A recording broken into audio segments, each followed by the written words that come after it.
Hello viewers, আসসালামু আলাইকুম। কেমন আছেন সবাই? আশা করি ভালো আছেন। আজকে আমি চলে আসছি আমার এক বন্ধুর সাথে ঘটে যাওয়া একটি ঘটনা শেয়ার করার জন্য। বেসিক্যালি ঘটনা শেয়ার করার উদ্দেশ্যই হচ্ছে আপনাদেরকে সতর্ক করা। কারণ প্রতারণা করার জন্য প্রতারণা করার স্টাইল, ধরন প্রতিনিয়তই পরিবর্তন করে। যেমনটি হয়েছে আমার বন্ধুর সাথে। তার কাছ থেকে প্রতারকরা ৳১,১১,০০০ হাতিয়ে নিয়েছে একটি নাটকের মাধ্যমে। সে যেটা আমার বন্ধু বুঝতেও পারে নাই। সেটাই আজকে আমি আপনাদের সাথে শেয়ার করব। আমার বন্ধু আ একটা মোবাইল কেনার জন্য অনেকদিন ধরেই ঘুরতেছিল। আ তার পছন্দ ছিল হচ্ছে iPhone 16 Pro Max।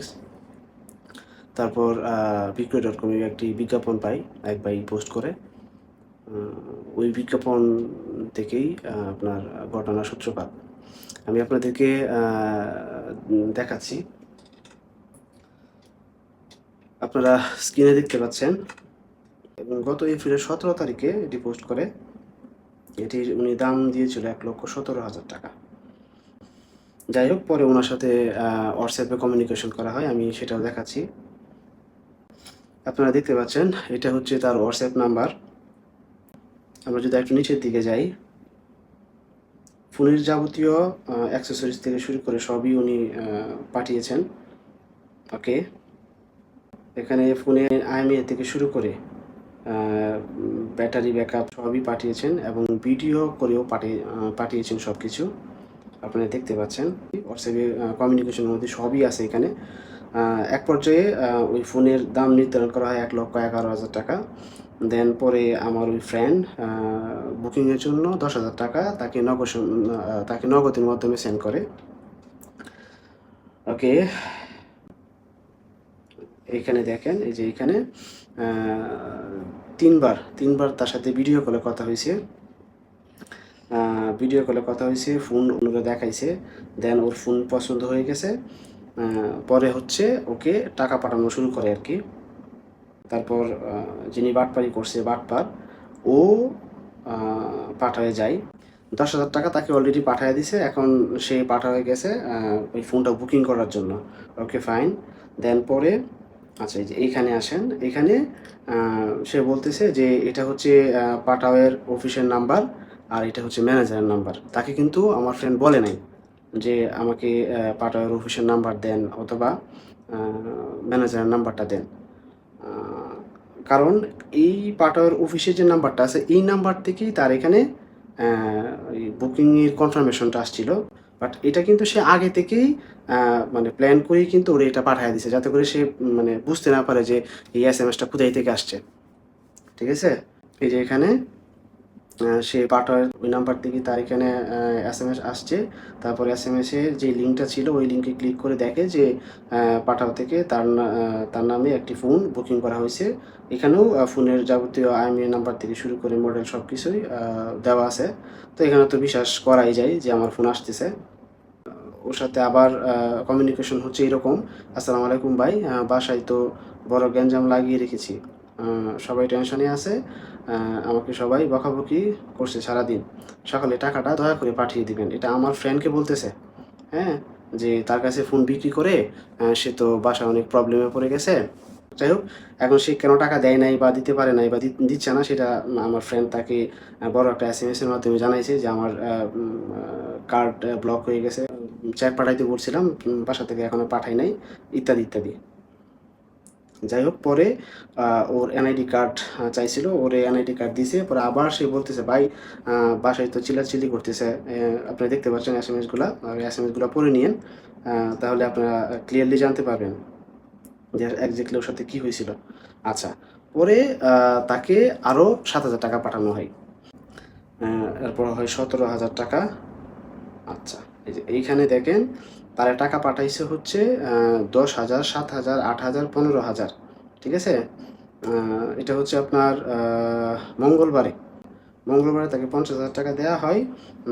এই যে এইসব এক্সকিউজ যে বাসায় বকাবকি করতেছে, হ্যান-ত্যান, এই সেই। আমার ফ্রেন্ড ওর বাবার সাথে কথা বলছে, ওর মার সাথে কথা বলছে, ওর বোনের সাথে কথা বলছে। তাদেরকে কনভিন্স করছে যে আমি টাকা-পয়সা দিয়ে দিব। আর ওদের প্ল্যান হচ্ছে ও সরলতার সুযোগ নিয়ে ওর কাছ থেকে টাকাগুলো হাতিয়ে নেওয়া। ঠিক আছে? একদম টোটালি খুব সুন্দর করে তারা নাটক করছে। আর আমার ফ্রেন্ডও সেগুলা করছে, বিশ্বাস করে তাকে অলরেডি 50,000 টাকা পাঠায় দিছে। ঠিক আছে? এরপরে এর পরের দিন, ঠিক আছে? এর পরের দিন তাকে ব্যাংকের মাধ্যমে 50,000 টাকা পাঠাইছে। এখানে আরও অনেক কমিউনিকেশন ছিল, এগুলা নাই। আমি আপনাদেরকে যদি একটা কিছু ভয়েস শোনাই আমি আপনাদেরকে, দেখেন। এই যে দেখেন, আমি আপনাকে ভয়েসগুলো শুনে তারা টাকাগুলো যে পাইছে 1,11,000 টাকা, সেটাও আমার কাছে প্রুফ আছে। দেখেন। টোটাল ঢুকছে এটা আপনার 1 লাখ। ঠিক আছে। আর আঙ্কেল রে বইলা দিয়ে। আচ্ছা। ভাই শুনেন, কমাইরে একরকম ভাইবেন না। আমি টোটাল সাইডে ছিলাম ওই জিনিসটা নিয়ে, বুঝছেন? আচ্ছা, আর ইয়া করেন, এই যে আপনি যেটা জানি কুরিয়ারে কুরিয়া বইলা দেন, হ্যাঁ? এখনই বল দিয়ে দেন। আপনার নাম্বার আরেকটা শুনুন। 1,07,000 টাকা অলরেডি পাঠায় দিছে। মানে ওর বাবাকে জন্য বলে দেয়। আর একটা শুনেন,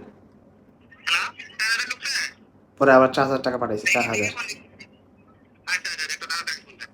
আচ্ছা, এরপরে আবার ওর বোনের সাথে কথা হয়েছে, দেখেন যে 1,11,000 টাকা পাইছে কিনা।